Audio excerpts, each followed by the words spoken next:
Je vais amener mes deux images de boutons.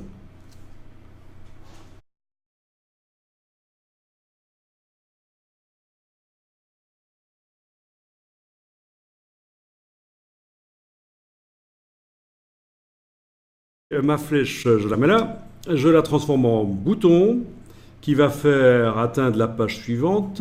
Ça, c'est l'état normal. J'enclenche l'état survol et je vais aller chercher la flèche d'à côté là, que je contrôle X, puis je reviens ici et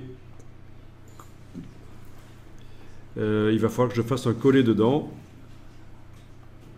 Édition, coller dedans, voilà.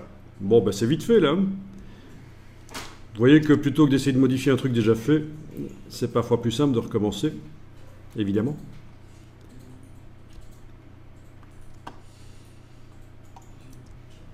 Et ce sont des fichiers PSD à l'intérieur, c'est-à-dire que si dans Photoshop je modifie les choses, par exemple, je mets du bruit là-dessus, filtre, bruit, ajout de bruit, eh bien ça devrait se mettre à jour dans InDesign.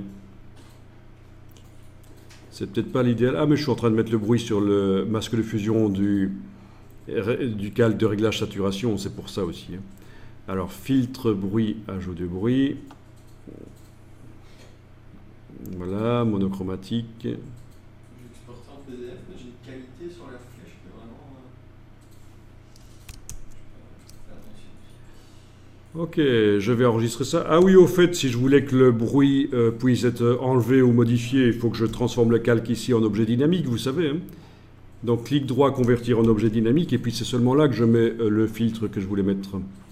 Comme ça, il apparaît dans la palette des calques et il est modifiable, voire même désactivable. Fichier enregistré. Je vais voir dans InDesign ce que ça dit. Dans la palette lien, il me dit que l'image a été modifiée, je la mets à jour. Et voilà. Donc j'ai pour ce bouton un état normal et puis un état survol. Voilà. Donc les images sont modifiables par l'extérieur, par Photoshop, parce que c'est des fichiers Photoshop.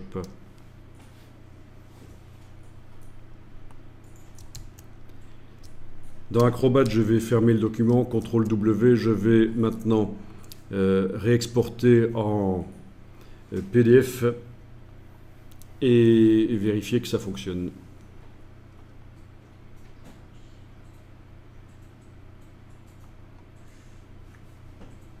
Voilà, ça fonctionne. Pas. Si, ça fonctionne. Il y a eu un petit temps de latence, mais maintenant ça fonctionne sans problème. Quand on survole, la flèche change. Et tu dis que la qualité n'est pas bonne? C'était la résolution. Il vaut mieux 144.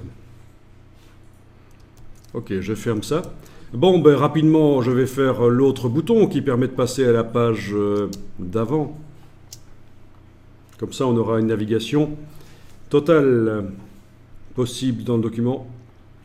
Pas très rapide. Si je veux passer de la page 1 à la 8, il faudra que je clique beaucoup. Mais ça va être réglé après. On va faire autre chose. Hein. Et donc voilà, copier-coller du bouton, je le mets là. Étant donné qu'il n'y a pas d'ombre sur le bouton, oui, je peux le retourner complètement à 180 degrés ou peut-être essayer de faire une symétrie avec les outils qui sont là au-dessus. Outils de symétrie, vous voyez. Voilà. Les deux fonctionnent ici, vu qu'il n'y a pas d'ombre sous le bouton. Évidemment, si je fais à 180 degrés, l'ombre va se retrouver au-dessus, sur le bouton de gauche, et elle sera en dessous sur le bouton de droit. Bon. Si dans Photoshop, j'ai créé une ombre sous le bouton. Mais ici, ce n'est pas le cas. Mais de toute façon, j'ai fait une symétrie. Alors, le bouton, je vais l'appeler page précédente. J'évite de mettre des accents parce qu'on ne sait jamais. Mais bon. Et de toute façon, pas trop long, hein, pas plus de 32 caractères. Qu'est-ce qu'il va faire? Ben, il ne va pas aller à la page suivante, celui-là. Je retire avec le petit moins. Et puis j'ajoute l'action atteindre la page, mais non pas suivante, idiot. On t'a dit que ce n'est pas la suivante. Précédente. Atteindre la page précédente. Voilà. Il faut que je pré-règle mes boutons pour que quand ils arrivent dans le PDF, ils soient en état normal. D'accord? C'est mieux. Je les sélectionne et j'active l'état normal.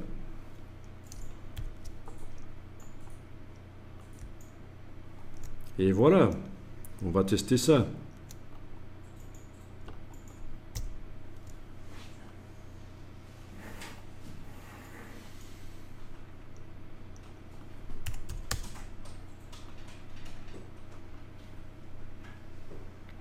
Vous avez testé, ça marche chez vous?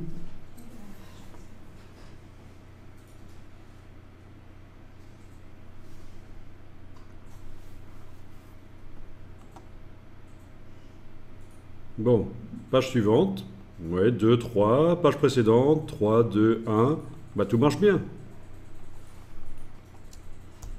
D'accord? Amusant ça. On peut faire un petit son quand ça clique si vous voulez. Mais ça peut être énervant.